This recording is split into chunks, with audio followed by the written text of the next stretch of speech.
So today is a very quick video on how to very quickly build a DIY audio rack.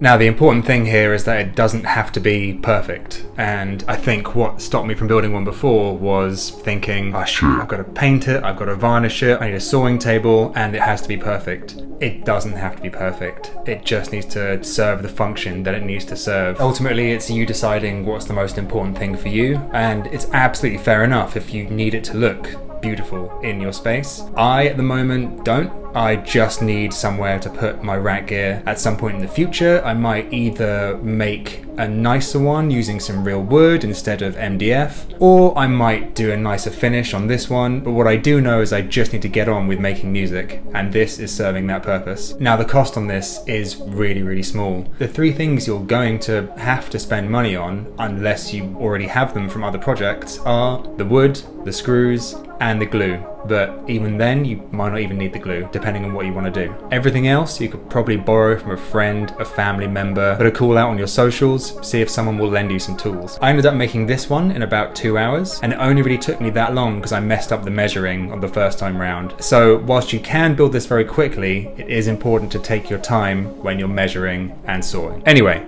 let's just jump into it. Okay, so the tools you're going to need are a tape measure, a screwdriver or a drill if you got one, a saw, a pencil, I used a pen because I didn't have a pencil, some kind of table to use as a sawing bench, I used this keyboard stand, and you can actually just do it on the floor if you want, but having it raised is pretty helpful, and a clamp, also not necessary. Building materials. Wood. I got mine cheaply from Marketplace. Make sure it's at least 15mm thick, or whatever that is in inches. You do the calculation. 2 rack strips. Your choice for how much gear you have or want to have in the future. Screws. Make sure they're a minimum of 4mm thickness and a maximum of 12mm long. Glue. Not necessary. You can do it all with screws. Wheels. Also not necessary. I just had these lying around. You can buy some legs or just have it flat on the ground. And now for the build. The first thing you want to do is decide how deep and how high you want the unit to be. I measured mine to be about in line with the height of my desk, to be deep enough to accommodate my Moog Rogue and my Fostex 4-track. Now take your wood out, have a look at it, mount your rack gear into the rack strips you've bought so you can use that as a template for measurement. Measure the depth you want to cut on your side panel. You can also measure the height at this point as well, but fortunately the width of this piece of wood was the exact height I needed for my cabinet.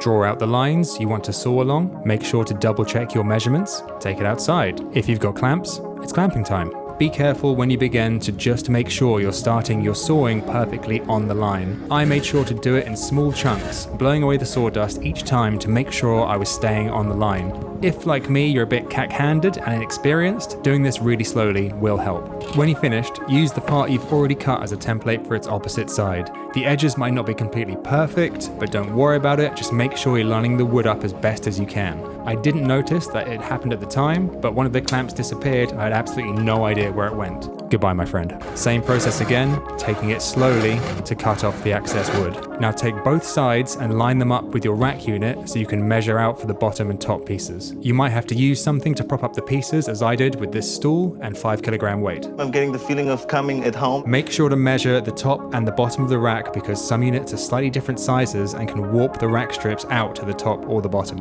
Once you've measured the width you need your top and bottom pieces to be to accommodate the width of your rack plus the left and right side pieces, use the tape measure and a ruler to mark out the cut lines on the wood. I didn't have a ruler at the time, so I used this piece of angled wood. There's probably a correct name for it, but it doesn't matter.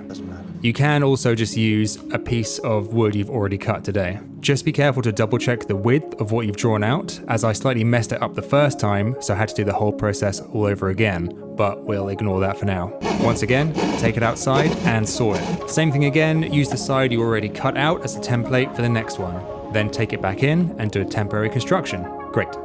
Now take apart your audio rack. That's a really nice vintage JHS delay.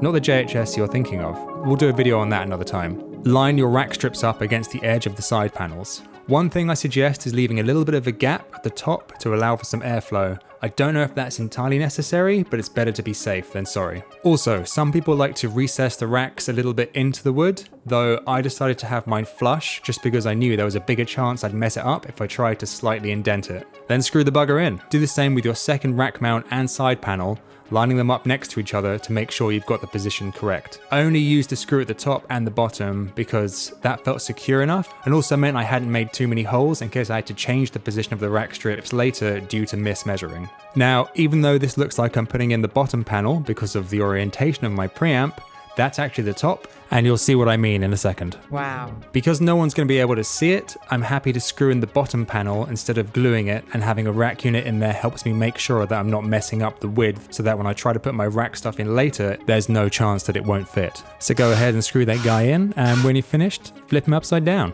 And there you go, mate. But wait, there is more.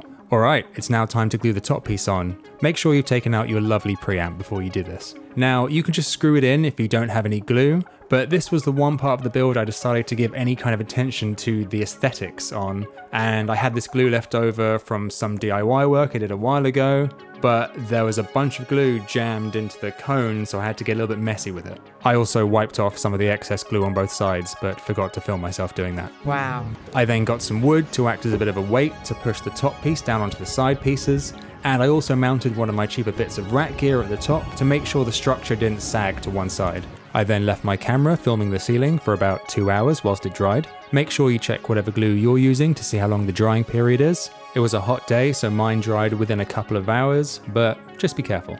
And then finally, I screwed in the casters that I had, and we were finished. And there we go. It's finished, it works, it does its job. Now, as I said at the beginning, it's not perfect, it's not beautiful, but it does what it needs to do for now, and maybe that's all you need at the moment. Just something that kind of does its job. Anyway, hope you enjoyed. If you want to support me, please go to Bandcamp and buy my music. Like, subscribe, all the stuff. Bye bye.